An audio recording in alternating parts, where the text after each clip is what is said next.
Posibleng sabay-sabay ang dalawang bagyo at banta ng habagat bukas sa Philippine Area of Responsibility. Bago po yan, ay ininspeksyon ang 3 pumping station sa Roxas Boulevard na 1 taon na mula nang masira, pero isa pa lang ang naayos. Nakatutok si Mark Salazar. Maghapong nakasaklob sa maraming parte ng Luzon, Mimaropa at Western Visayas ang Southwest Monsoon o habagat. Ang bantang ito ng habagat ay magpapatuloy hanggang bukas ng gabi, kung kailan posibleng sabay-sabay nasa loob ng Philippine Area of Responsibility o PAR ang dalawang bagyo at ang habagat. Dahil dun sa lokasyon nga nitong si Bagyong Francisco, ay magpapatuloy pa rin yung southwest monsoon natin sa malaking bahagi ng Luzon and Western Visayas kahit nakalabas na po siya ng PAR. And for Gardo is posible siyang pumasok po ng PAR bukas ng gabi after lumabas ng PAR nitong si Bagyong Francisco. So halos magsasabay po sila sa loob ng PAR, pero mananatili lamang in less than 24 hours si Bagyong Gardo, which means dun lamang siya sa may northeastern corner ng PAR. Hindi naman nakikitang lalakas na kasing lakas nitong si dating Super Typhoon Francisco, then mas kakaunti lang yung paghatak niya ng habagat. Kahit parehong malayo na ang Bagyong Francisco at Gardo, iiwan naman nila sa atin ang pinalakas na habagat. We're seeing pa rin na may habagat pa rin po kahit malayo yung mga bagyo sa ating kalupaan dito sa may parting western side po ng Luzon and Visayas. So that includes Western Visayas, Negros Occidental, Mimaropa, tapos areas din po ng Zambales, Bataan, even Metro Manila posible rin po magkaroon ng makulimlim na panahon in the next 4 to 5 days. Ang habagat pa naman, nagpapatindi rin ng mga thunderstorm na kahit 2 oras lang bumuhos, nagkakandabahan na sa Metro Manila. Bilang paghahanda, ininspeksyon ni DPWH Secretary Vince Dizon ang 3 pumping station sa Roxas Boulevard. Sa 3 pumping station, isa pa lang ang naayos. Critical na daluyan pa man din yan ng floodwater para hindi magbaha sa Taft Avenue. 1 taon yan ganyan. Hindi gumagana. Kaya talaga magbabaha sa Taft, tsaka sa all the way hanggang Pio Campo. Magbabaha dito sa Paura, magbabaha sa Calao, magbabaha sa lahat yan, Magate. Kasi hindi gumagana eh. Maliban sa sira, unreliable din pala ang power source ng mga pumping station. Nakipag-usap kami sa Meralco, nakipag-usap kami sa LGU kay Yorme, nagtulong-tulong lahat. Ngayon, by end of June, konektado na lahat tong mga pumping station dito sa Roxas Boulevard, sa Meralco. At the same time, yung pag-repair, matatapos na tayo ng first week of July at the latest. Naglunsad naman ang Metro Manila Development Authority o MMDA ng bayanihan sa paglilinis ng mga daluyan ng tubig. Hindi nakatulong ang patuloy na pagtatapon ng ilan ng basura, tulad ng esterong ito sa boundary ng San Juan at Quezon City. Ang mga basura na tinatapon natin kung saan-saan, napupunta ito sa iba't ibang bahagi ng mga estero. Pag naipon, nagbabara. Tapos pag umulan, magrereklamo tayo na lagi na lang baha. Kailangan ng preparasyon ng lahat, lalo na't ayon sa Pag-asa, nasa 2 hanggang 4 na bagyo ang inaasahang papasok sa PAR sa Hulyo. Binibigyan din ng Pag-asa na mas malalakas na bagyo ang inaasahan dahil sa malakas na El Niñong nararanasan ngayon sa Pasipiko. Mark Salazar, nakatutok, 24 oras. Personal na nakiramay si Vice President Sara Duterte sa mga pamilya ng mga estudyanteng namatay sa pamamaril sa San Jose National High School sa Tacloban City. Binisita po ng bise ang buro ni Joyan C. Cepeda, Chris Lawrence Fabian at Ayesa Nicole Daso kagabi. Git po ng bise, dapat lahat ng learner ay maprotektahan mula sa pang-abuso, pagpapabaya at karahasan, lalo na sa loob ng mga institusyon kung saan ipinagkatiwala ang kanilang kapakanan. Sa kanyang payag kahapon, sabi po ng Vice Presidente, pinapakita ng trahedya ang kabiguan ng pamahalaang kilalanin ang halaga ng intelligence gathering at ng pagtukoy sa mga banta bago pa may mamatay. Inalmahan niyan na Malacanang.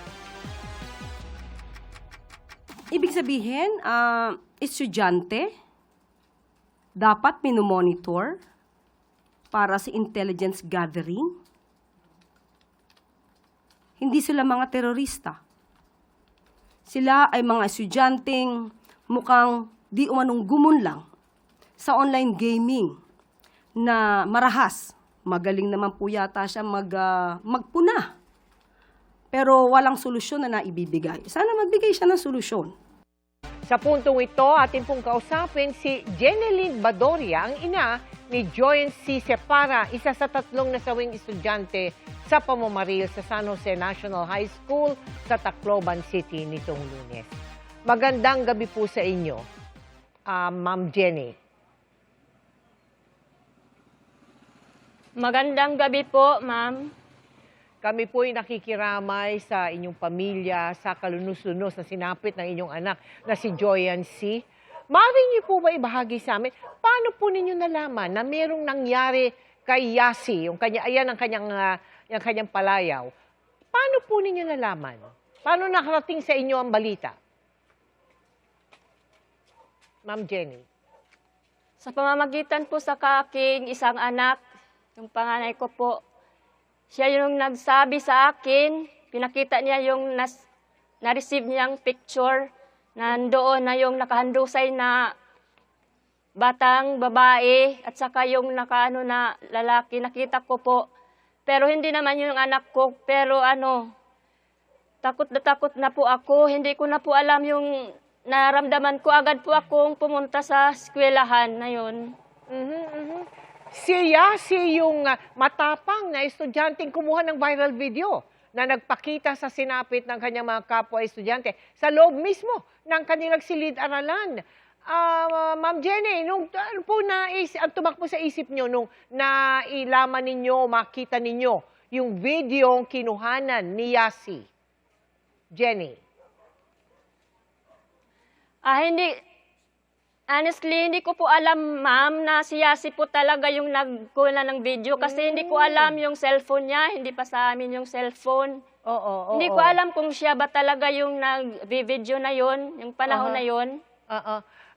Ma'am Jenny, kailan nyo huling nakausap ang inyong anak na si Yasi? Bago nangyari yung trahedyang yan, kailan po ang huli ninyong pagkikita sa isa't isa? Yung umaga ng Lunes po, bago po siya pumasok sa eskwelahan. As usual lang po, everyday namin na gawain, araw-araw. Yun lang po ang aming mga ginagawa, aming pinag-usapan. Tungkol po sa pupunta na po siya sa paaralan ng maaga. Ginising ko po siya ng maaga para hindi po siya malate. Yun lang po, araw-araw po yung ginagawa namin. Parang wala naman pong Walang pagbabago. Pero Jenny, walang pagbabago po. Hindi, walang umano sa'yo, walang yung ninervyos ka, o parang yung puso mo, parang wala kang pag-alala, walang ganon, o parang meron kang naisip na... Mayroon nga. May naramdaman na ako yung umaga na yun. Ano yun? Mayroon na po yung ng 7 o'clock in the AM. Parang mabigat na yung pakiramdam ko, hindi ko alam. Parang pagod na po ako. Parang mabigat yung paglalakad ko, ganon. Yun po yung nararamdaman ko. Pero hindi ko alam. Siguro, yun na pala yun. May mangyayari na pala ng anak ko. Oo nga. Hindi, ngayon na nakakapag-isip-isip ka na doon sa mga pangyayari, meron naman ba siyang pinaramdam sa'yo na merong hindi magandang mangyayari? Meron ba siyang nasabi? Meron ba siyang ginawa? Meron? Naging mas malambing ba siya sa iyo? Meron ba siyang paghingi ng tawad o kaya masyado siyang makwento? Meron bang ganon, Jenny? Parang pahiwatig. Meron? Wala naman po. Wala po. Wala pong ganon. Wala po. So ikaw lang basta sa sarili mo? Ninervyos ka? Parang ganon. Ordinary lang po ng mga pangyayari araw-araw po. Alam mo, mga kaeskwela niya, ng iyong anak, yung bumaril sa kanya, paano mo gustong mapanagot yung mga suspect? Pareho pang mga menor de edad yun Hindi ba, Jenny?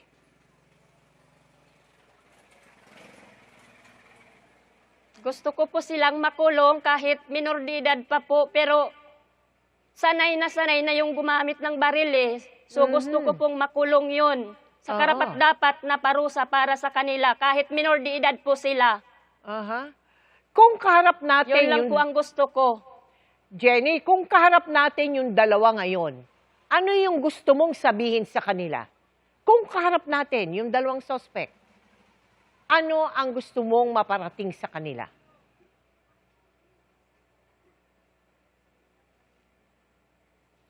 Kung sana kung kaharap ko sila, sabihin kong, huwag niyong patayin yung anak ko. Bakit niyo pinatay? Pero patay na yun eh. So dapat kayong makulong. Maka-experience din kayo ng karapat-dapat na parusa sa inyo. Yun po ang gusto kong sabihin sa kanila po. Ginang Jeneline Badoria, maraming salamat po at muli po ang aming taus-pusong pakikiramay sa inyong pamilya. Salamat po. Salamat po. Naihatid na sa huling hantungan ang nasawing Ateneo student athlete na si Rene Baterbonia. Hanggang sa kanyang libing kanina, hustisya ang sigaw ng naulilan niyang pamilya at mga taga-suporta. Nakatuto si James Paulo Yap ng GMA Regional TV.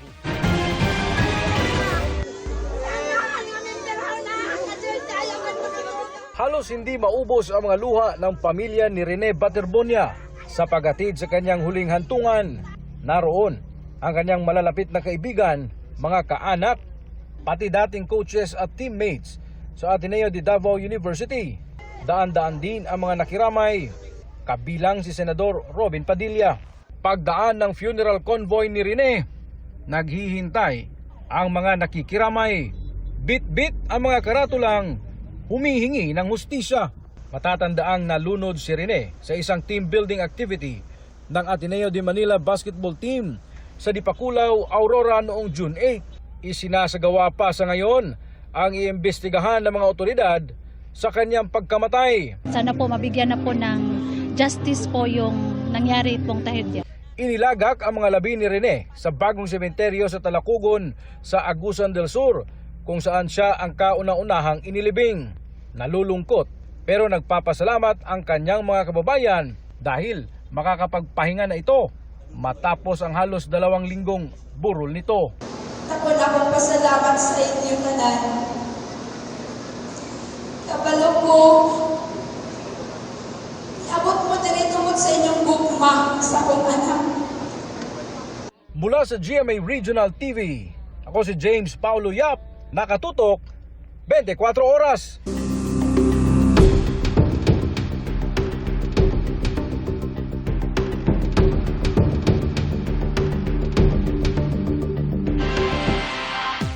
Hiningi ng House Prosecution Panel sa impeachment trial ni Vice President Sara Duterte na sa pre-trial stage pa lamang, buksan na ang selyadong kahong naglalaman ng tax records ng vice at asawa nitong si Attorney Man Carpio. Nakatutok si Sandra Aguinaldo. I just asked, when is the correct time to open the box? Naging sentro na ng argumento ng mga kongresista kung bubuksan ba o hindi ang kahong ito na naglalaman ng tax records ni Vice President Sara Duterte at kanyang mister na si Attorney Man Carpio. Naganap yan nang isumite ito ng Bureau of Internal Revenue sa House Justice Committee. Sa botong 38-6, nagpasya silang hindi ito buksan bilang respeto sa privacy ng taxpayer, lalo na't private citizen daw ang mister ng bise. Parang, you are so near yet you're so far. Ngayon, kasama ito sa mga ebidensyang nais pamarkahan ng prosecution laban kay Vice President Duterte. Kaya sa isang manifestation, hiniling nila sa impeachment court na buksan na ang kahon. That particular BIR box was transmitted to the Senate na nakasil, na hindi pa yun nakita ng members of the Justice Committee. So since we are in the marking of exhibits, this is the proper stage na kailangan na rin siguro buksan yan para magkaroon na ng inventory of the contents of that particular BIR box. Katwiran ni Congresswoman Laila de Lima, makatutulong ang pagbubukas dito sa pre-trial conference para mas mabilis na kapag ipiniresenta itong ebidensya sa trial mismo. Sasagutin daw ng kampo ni VP Sara ang manifestation ng prosecution. We're very reasonable naman sa defense, but siguro I won't give any details right now. Let's wait na lang po for the formal response. Ayon naman sa clerk of the impeachment court na si Attorney Renato Bantug, idudulog niya sa impeachment court ang usaping ito. It's something that I would need to discuss with the Senate President, and I'm sure he would also consult the other members of the Senate on how to best address that issue of that box. Kinatwiran din ng kampo ng bise na ang assets ni VP Sara na dapat talakayin ay yun lamang sa panahong siya ay naging impeachable official o simula noong naging Vice President siya noong 2022. May Supreme Court decision na umano tungkol dito. Nasasaklaw lang po ng impeachable offense ay alleged offenses committed while the public officer is occupying an impeachable office, no, which is the Vice President noong 2022 to present. Kinontra naman ito ng prosecution. We have to be very clear that you cannot reach 88.5 million in 2024 without starting from a particular date, di ba? Which is why 2007 up until 2024 are relevant dates relating to the current net worth of the Vice President, which is specifically in issue on unexplained wealth. Para bubilis ang pagbabarka ng dokumento, nagdagdag ng marking teams ang impeachment court. Ginawa ring 9 a.m. hanggang 7 p.m. ang kanilang trabaho na dati ay hanggang 5 p.m. lamang. Ito ay para mahabol ang paglalabas ng pretrial order sa Lunes o Martes at nang makapagsimula na ang paglilinis sa nakatakdang petsang July 6. There's no other date that is being discussed. It's still July 6. Kami sa prosecution, pinipilit ho talaga namin na matapos na ho itong marking of evidence. Kami rin naman, ayaw naming tumagal na ito. Gusto rin naman namin ng enough time para makapag-prepare na kami, look forward to trial itself. Sa ngayon, hindi pa tiyak kung sino ang uupang presiding officer ng impeachment court. Pero meron sa mayorya na nagsusulong kay Senador Cheese Escudero. Sinagot ito ni Escudero sa kanyang podcast. Pagpapasa niya ng impeachment court pag nagsimula kami sa July 6. Kung ano man ang sinasabi ngayon, lahat yan puro haka-haka pa lamang. Pero siguro nanggagaling yan dito. 5 lamang ang abogado kasi sa Senado eh. Naghahanda pa rin daw si Senate President Sherwin Gatchalian na nagsabing sa ngayon siya ang presiding officer sa impeachment. Under our rules, ang presiding officer ng impeachment other than the President is the Senate President. Opo. So, tayo po ang tumatayong presiding officer ng impeachment. Pero doon din sa rules, kung tingin ng Senado ay dapat mag-appoint ng iba, pwede rin yung pag-usapan. Sandra Aguinaldo, Nakatutok, 24 Oras. Sasampahan na ng National Bureau of Investigation ng reklamong qualified human trafficking si dating Congressman Mike Defensor at kanyang asawa. Kaugnayan ng isang sinalakay na KTV noong Abril. Nakatutok si John Consulta. 2 buwan matapos i-raid ng National Bureau of Investigation o NBI ang isang tila family KTV na may karugtong umanong hotel na may binubugo ng mga babae, sasampahan na ng reklamo ang mga natukoy umanong may-ari ng compound, sina dating Congressman Mike Defensor at ang kanyang asawa. Qualified human trafficking ang isasampa, kasunod ng investigasyon sa mga dokumento sa Cliff Point Square. Batay sa mga pinakitang blueprint ng disenyo ng compound na inaprubahan ng Pasig City Hall at sa aktwal, natuklasang naglagay ito ng false fire exit, pader sa dapat ay main entrance at paggawa ng pasukan at labasan na mas malapit sa Chicago KTV para raw sa mga parokyano. Ang mga pagbabago sa disenyo, wala umanong permit ng City Hall. 132 to 137, ayan o, Mike's office. Mike's office nakalagay. Yan na yung ginawa ng KTV yan. Ayon sa NBI, nagkaroon ng architectural integration ang Chicago KTV at Blue Hotel para sa umano'y human trafficking operations. Alam lahat ni Mike Defensor yung nangyari, being the chairman of the company nung Cliff Point. And lahat ng nangyari na pagbabago roon will lead to doing that human trafficking, yung paglagay ng false doors, ng false stairs, yung paglalagay ng rooms na dapat offices, ginawang hotel rooms. In fact, yung office niya supposed to be is yung nasa likod ng stage nung Chicago KTV. He was the one who consented to the changes of the design in order to cater doon sa kanilang plano na human trafficking. Pero giit ni Defensor, panggigipit lang sa kanya ang anyay gawa-gawang paratang. Yung mga sinasabi ng struktura, paano mangyayari yung struktura? Ito'y lahat inapprove ng Pasig City. Ito pong sinasabi lang mga kalokohan na kung ano nung iniba daw ang building permit plan o ang building plan, wala pong katotohanan. Handa akong harapin yan at alam kong gawa-gawa nila yan. Gagawin nilang lahat para makulong po kami. Ang lahat na nagsasalita tungkol sa flood control scandal. This is the very reason why we're putting out the evidence to the public. So that the public can judge, politika ba talaga to o talagang may violation ba na ginawa? Malinaw yung intent, malinaw yung motibo na gusto mong gamitin yon for human trafficking. And you targeted, at that time, sinabi ko nga, yung building na nandiyan dyan, POGO operations, meron ka ng customers eh. Sa Biyernes, inaasahang ihahain ang reklamong human trafficking kay Defensor at 7 iba pa sa Pasig Prosecutor's Office. John Consulta, Nakatutok, 24 Oras. Must watch ang mga susunod na episode ng GMA Prime series na The Master Cutter.